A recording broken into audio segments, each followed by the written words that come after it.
ETV YouTube channels లో మీ వ్యాపార ప్రకటనల కోసం ఈ నంబర్కి కాల్ చేయండి.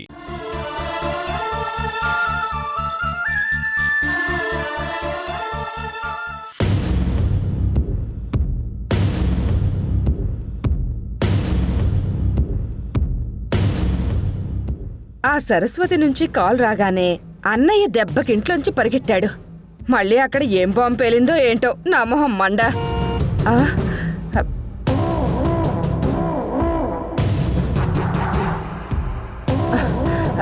అన్నయ్య,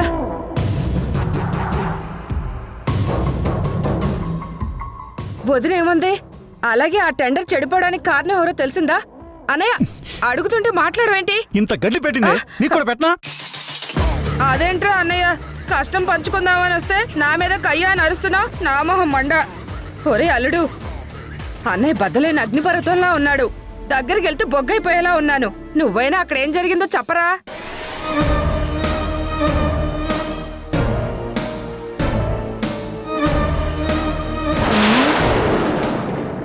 ఇంత బ్రతుకు బతికి భారీ చేతిలో కీలు బొమ్మటం అంటే ఇదే.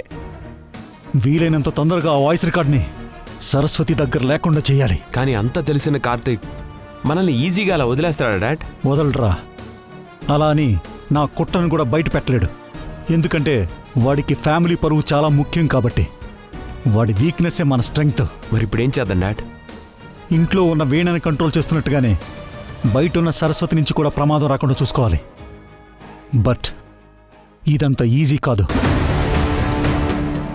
అమ్మో పులి అని ఆగిపోతే ఆ పులొచ్చి మనల్ని మింగేసిపోతుంది అల్లుడు. బయటపడే మార్గం ఆలోచించండి.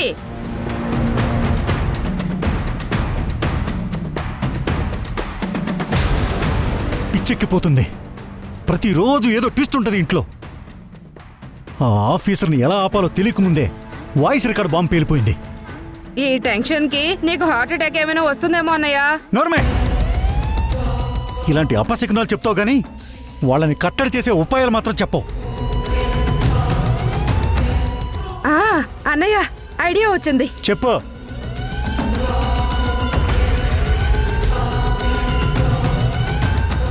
సరే అత్తయ్య, అలాగే చేద్దాం. అంతా ఓకే, కానీ జాగ్రత్త.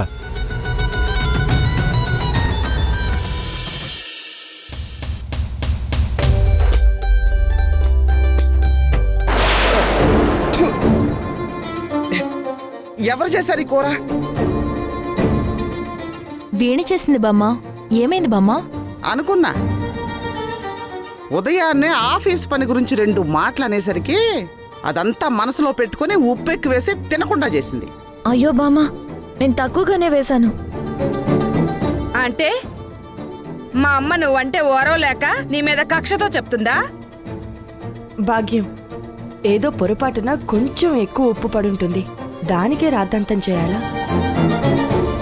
ఇష్టం లేనప్పుడు చేయలేను అని చెప్తే నేనైనా చేసేదాన్ని కదా వీణా.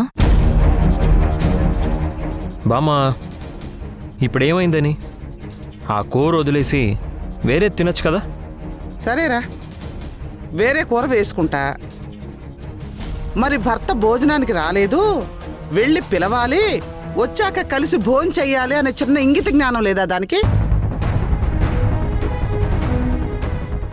తల్లి కూతుళ్ళిద్దరూ నన్ను బ్యాడ్ చేయాలని చూస్తున్నారు. నాకు ఛాన్స్ వస్తే ముసలి నీకు నిజంగానే గొడ్డు కూరను తినేలా చేస్తా.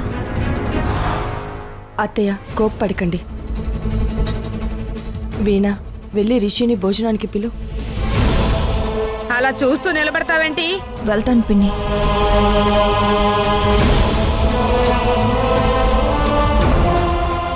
వీణకి ఇంట్లో పద్ధతులు త్వరగా నేర్చుకోమని చెప్పండి అత్తయ్య.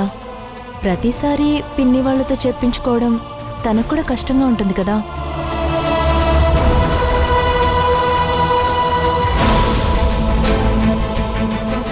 రిషి, భోజనం చేద్దు గాని రా. రిషి, భోజనం చేద్దు గాని రా.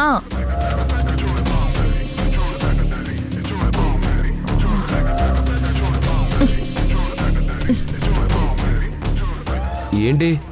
భోజనం టైం అయింది, వచ్చి భోజనం చెయ్యి. టెండర్ ఫైల్ విషయంలో నన్ను రాంగ్ ట్రాక్ పట్టించి నన్ను బుక్ అయ్యేలా చేసావు కదా, చెప్తా నీ సంగతి. అక్కడికి వచ్చి భోంచేసే మూడ్ లేదు. వెళ్ళి ప్లేట్లో తీసుకురా, తిని పెడతాను.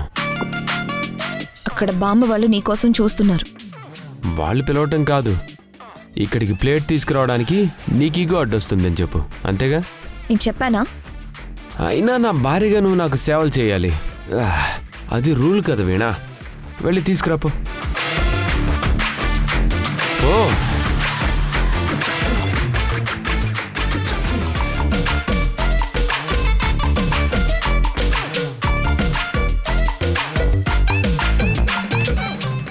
ఏంటి ఒక్కదానివే వచ్చావు? పిలిచావా లేకపోతే ఊరికే లోపలికెళ్ళొచ్చావా? వీణా పిలవలేదా? అలా ఎలా రిషి రాకుండా వచ్చావు? పాపం ఆకలితో ఉంటాడు కదా, బ్రతిమలాడావా లేదా? ఎవరికి ఆకలేస్తే వాళ్ళు తింటారు. అనవసరంగా టాపిక్ని పెద్ద చేయకండి. ఏమైంది వీణా? ప్లేట్లో భోజనం పెట్టుకుని గదిలోకి తీసుకురమ్మని చెప్పాడత్తయ్యా. పోన్లే, ఎలాగైతేనే తింటాను అన్నాడు, అది చాలు. రోజు ఇలాగే అడిగి కనుక్కోమ్మా. మనసులో ఏవో పెట్టుకుని వాడి కడుపు కాలిస్తే మేం ఒప్పుకోం.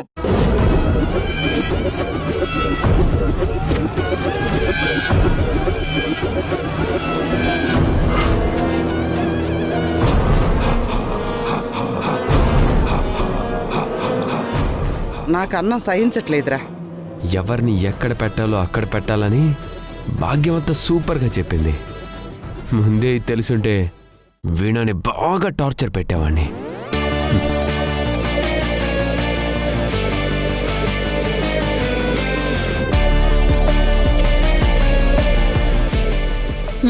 కమాన్ వీణా, పాల గ్లాస్తో వచ్చిన శోభనం రోజు కన్నా ఈరోజు ఇంకా బ్యూటిఫుల్గా కనిపిస్తున్నా. భర్తకి సేవ అంటే ప్లేట్ తెచ్చివ్వడం కాదు డియా, ప్రేమగా కొసిరి కొసిరి ముద్దలు తినిపించాలి. అర్థమైందా నా పెళ్ళామా? కమాన్ తినిపించు.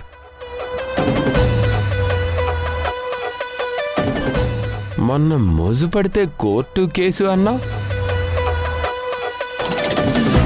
మరిప్పుడు నువ్వే కోరి తినిపిస్తున్నావు. వారే వా, ఇలా చేస్తే కోర్టు కూడా రైట్ ఉంటుంది కదా వీణా. నన్ను టార్చర్ పెట్టాలని ప్లాన్ చేసావు కదా.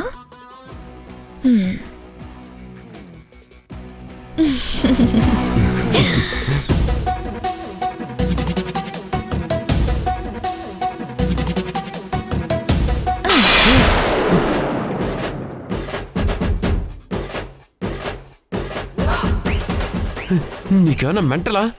ప్లేట్ అలా విసిరేసావేంటి? అయ్యో రిషి, కూర బాలేకపోతే అలా ప్లేట్ విసిరి కొడతావా? నేనా? అత్తయ్య, మామయ్య, భాగ్యం పిన్ని, బామ్మ, అందరూ రండి. ఏంటి నీ పెర్ఫార్మెన్స్? రండి అత్తయ్య. నేను కూర బాగాలేదన్నా, అత్తయ్య, నేను ఇంకా టేస్ట్ కూడా చేయలేదు కదే. అందరూ రండి. ఈ పెర్ఫార్మెన్స్ ఏంటి? అయ్యో, ఏమైంది వీణా? ఏమైంది అల్లుడు? ఏమైంది వీణా? ఇందాక బామ్మగారు కూరలో ఉప్పు ఎక్కువైంది అన్నట్టుగానే రిషి కూడా కూర బాలేదని ఆ ప్లేట్ నేలకేసి కొట్టాడు అత్తయ్య.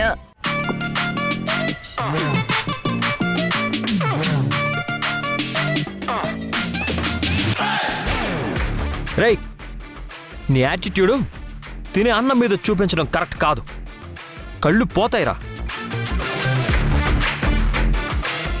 వీణ నువ్వు తెమ్మంటేనే కదా ప్లేట్ తెచ్చింది. అవును, మరి ఇక్కడ జరిగింది కూడా నిజమే అయి ఉంటుంది కదా. అమ్మా, నీ కోడలు ఆస్కార్ లెవెల్లో నటిస్తుంది. నేను నటించానా రిషి?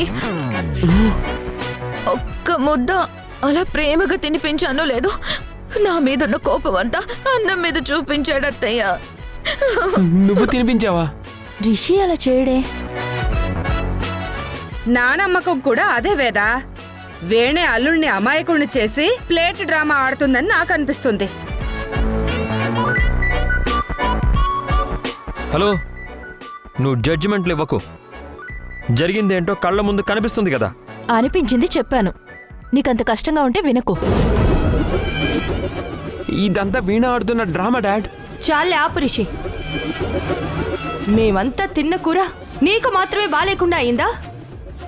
సరే బాగాలేదనుకో, ఇలాగైనా ప్రవర్తించేది? ఇలా అయితే సరస్వతి అక్కకు చెప్పి నీకు బుద్ధి చెప్పమని చెప్తాను. రేయ్, ఇంకొకసారి న్యూసెన్స్ చేసావంటే మర్యాద కూడా చెప్తున్నా. ఇదే నీకు లాస్ట్ వార్నింగ్. బుద్ధిగా ఉండరా, కిందకొచ్చి మింగు.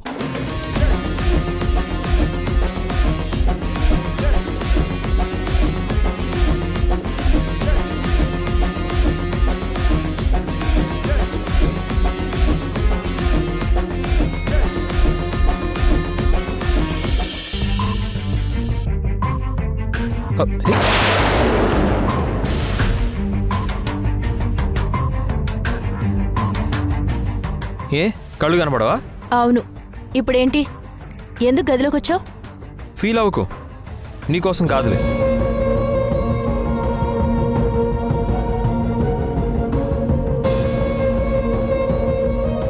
నన్ను అర్థం చేసుకుంటేనే కదా నా కోసం వచ్చేది. సారీ, నేను అర్థం చేసుకోవాలంటే ఎక్కడ కోచింగ్ తీసుకోవాలో చెప్పు, అక్కడ నేర్చుకొని అర్థం చేసుకుంటా. వెటకారాలు బాగా ఎక్కువయ్యాయి నీకు, కొంచెం తగ్గించుకుంటే మంచిది. Same to you. నన్ను రెచ్చగొడుతున్నావు. కొంచెం వీణని చూసి నేర్చుకో. ఏంటి తన గొప్ప? ఓ వెనకేసుకుని వస్తున్నావు. వీణని పొగడ్డం, నన్ను డీగ్రేడ్ చేసి మాట్లాడడం ఇదే పనిగా పెట్టుకున్నావు. చెప్పు, ఏం నేర్చుకోవాలో చెప్పు. ఓర్పు. రిషి ఎంత తనని ఇబ్బంది పెడుతున్నా ఓపిగ్గా ఉంటుందే తప్ప నీలా డామినేట్ చేయాలని చూడదు. వాట్? నాది డామినేషన్ కానీ నీది కాదా? నువ్వు చెప్పినట్టే వినాలి తప్ప నేను చెప్పింది మాత్రం వినవు. మళ్ళీ నన్నే కామెంట్ చేస్తున్నావు. నీది డామినేషన్ అంటే. నువ్వు వాదించి గెలవాలని చూస్తున్నావు తప్ప నన్ను అర్థం చేసుకోవడానికి, నా మనసులో ఏముందో తెలుసుకోవడానికి ట్రై చేయట్లేదు.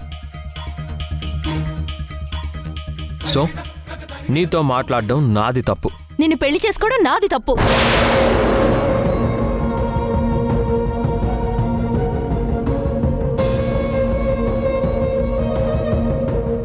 సరే పోవయ్యా పో. నిన్ను బ్రతిమలాడడం తప్ప నాకు వేరే పని లేదా?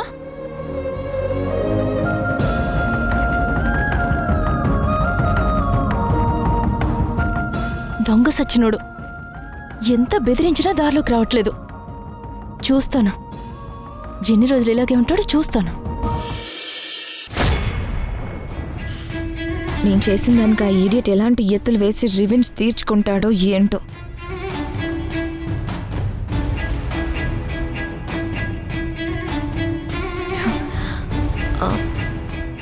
బాబు వస్తానన్నాడు, ఇంకా రాలేదు.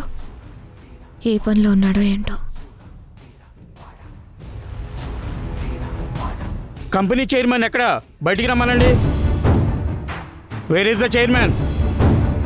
అర్జెంట్గా మాట్లాడాలి, బయటికి రమ్మనండి.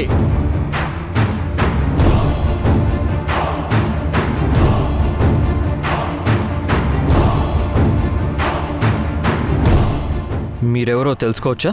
గవర్నమెంట్ టెండర్ కొట్టేయాలని ఆఫీసర్కి లంచం ఇవ్వాలని చూశారు కదా, ఆ ఆఫీసర్ని నేనే.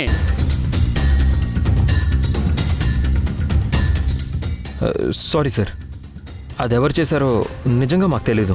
Stop it. తప్పు చేసి దొరికిపోయాక అందరూ చెప్పే మాట ఇదే.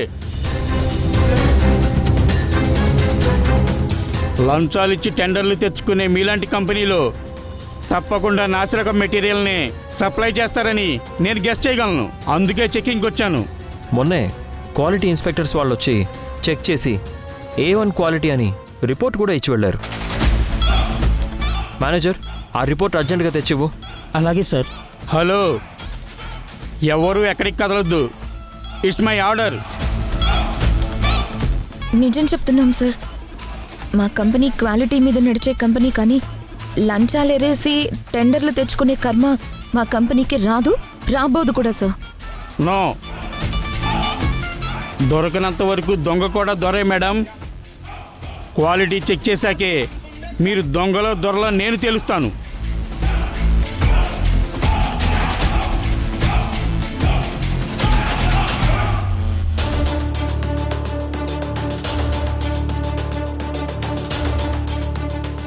ఇతనెవరు? సార్, ఆయన పేరు కార్తిక్. మా కంపెనీకి మెటీరియల్ సప్లై చేసేది వీళ్ళే సార్. కావాలంటే ఒకసారి మీరు మెటీరియల్ చెక్ చేసుకోవచ్చు సార్. ఏది file?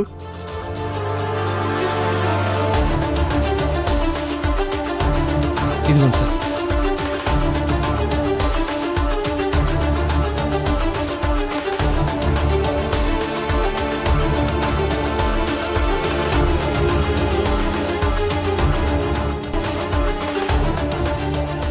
Very good quality. Sample material ఎంత క్వాలిటీ ఉందంటే నో డౌట్.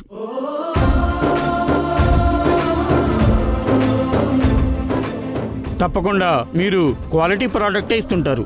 ఈ కంపెనీకి కరెన్సీ కన్నా క్వాలిటీనే ఇంపార్టెంట్ సార్. నమ్మకానికి మారుపేరే ఈ కంపెనీ ఇచ్చే క్వాలిటీ. It's okay. ఇంత మంచి క్వాలిటీ ఇస్తూ కూడా అడ్డదారుల లంచాలు ఇవ్వాలని ఎందుకు ట్రై చేస్తున్నారో నాకు అర్థం కావడం లేదు. కంపెనీ గురించి ఎంతో గొప్పగా చెప్పి ఇంటి పెద్ద కొడుకు అనిపించుకున్నావు బావా. అదెవరు చేశారో మాకు తెలియదు సార్. ఒక పజిల్లా ఉంది.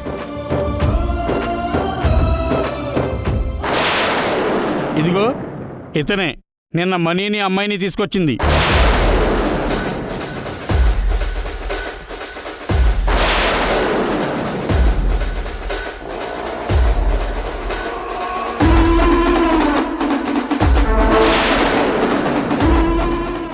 సారీ సార్, ఆయన చైర్మన్ గారు అబ్బాయి. కమ్యూనికేషన్ గ్యాప్ వల్ల అలా జరిగింది. ఈ ఇష్యూని ఎక్స్క్యూజ్ చేయండి సార్. కొత్తగా ఆఫీస్ మ్యాటర్స్ చూస్తున్నాడు, అందుకే ఎక్స్పీరియన్స్ లేకపోవడం వల్ల అలా జరిగింది. నిన్ను నా తమ్ముడు అని చెప్పుకోవడానికి సిగ్గుగా ఉందిరా. నాన్న నిన్ను ఎంతగా నమ్మారా? అలాంటి మనిషి పరువు తీయాలని చూస్తావా? చెయ్. రిషి, నీ తిక్కు కుదిరిందా? నా ముందే కుప్పి గొంతులు వేస్తే రిజల్ట్ ఇలాగే ఉంటుందని బాగా గుర్తుపెట్టుకో. ఆవేశాలతో నిర్ణయాలు తీసుకోకూడదు రిషి. రిపీట్ అవ్వకుండా చూసుకో. సారీ సార్, మిమ్మల్ని ఇబ్బంది పెట్టినందుకు. ఇంకెప్పుడు ఇలా జరగదు. It's okay. ఆ రెడ్ మార్క్ చేసిన ఫైల్ ఇవ్వండి.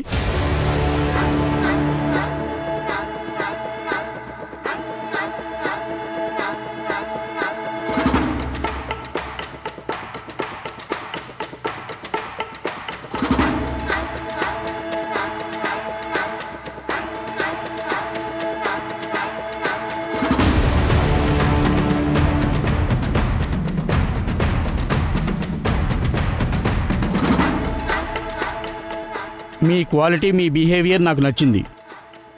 అందుకే ఈ ప్రాజెక్ట్ మీకే ఇస్తున్నాను.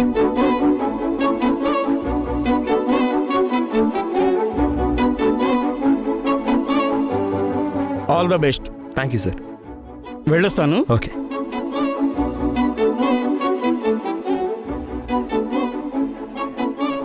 ఇంకోసారి సొంత నిర్ణయాలు తీసుకోకు. తీసుకునే ముందు మా పర్మిషన్ తీసుకో. అండర్స్టాండ్?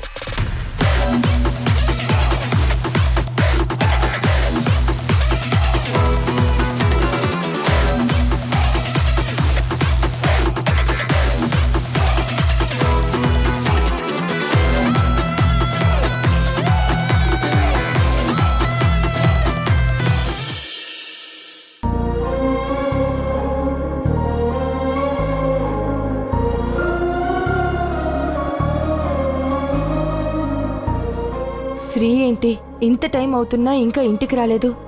ఎక్కడికి వెళ్ళుంటాడు? నా మీద కోపంతోనే ఇంకా రావడం లేదా? కావాలని లేట్గా వస్తున్నాడా? ఎందుకు ఇవాళ ఇంకా రాలేదు?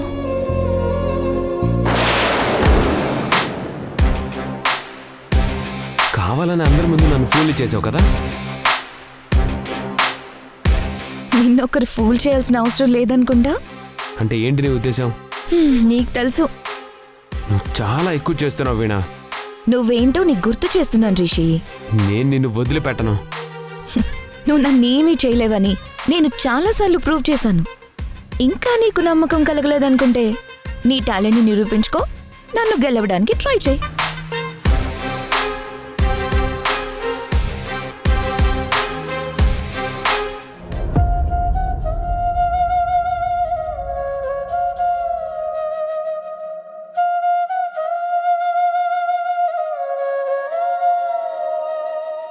ఏంటి బాబు ఇవాళ ఎందుకింత లేట్ అయింది? రోజు ముందే వచ్చేవాడివి కదా. కొత్త కంపెనీలో వర్క్ ఎక్కువ ఉండడంతో లేట్ అయింది. సరే వేద, శ్రీకి భోజనం పెట్టు. అలాగే అత్తయ్య. వద్దమ్మా, అక్కర్లేదు, నేను బయటే భోంచేసి వచ్చాను. శ్రీ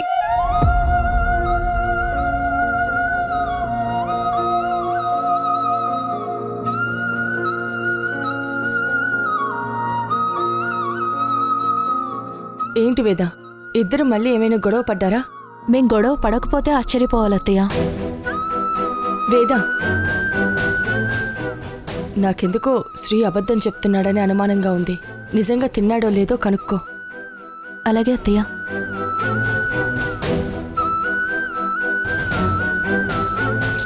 ఏంటో వీళ్ళు, సంసారంలో గొడవలుంటాయని తెలుసు కానీ గొడవలతోనే సంసారం చెయ్యొచ్చని వీళ్ళని చూస్తేనే అర్థం అవుతుంది.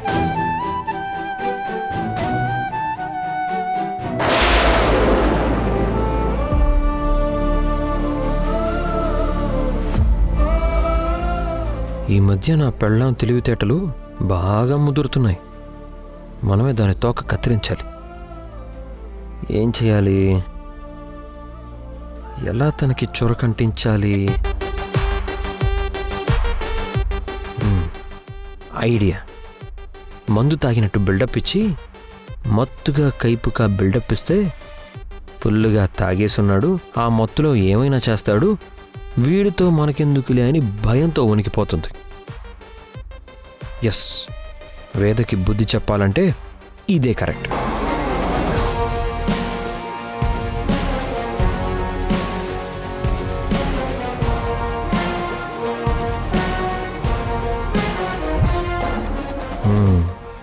వేదకి బుద్ధి చెప్పాలంటే ఇదే కరెక్ట్.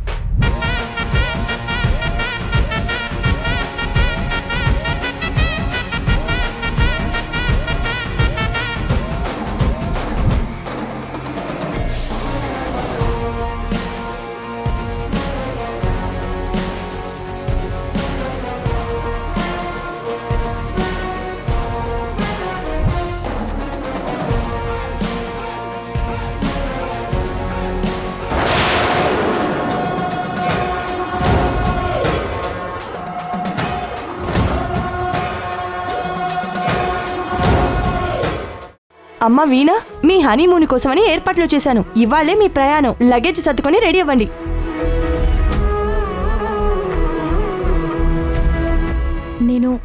నేను వెళ్ళను.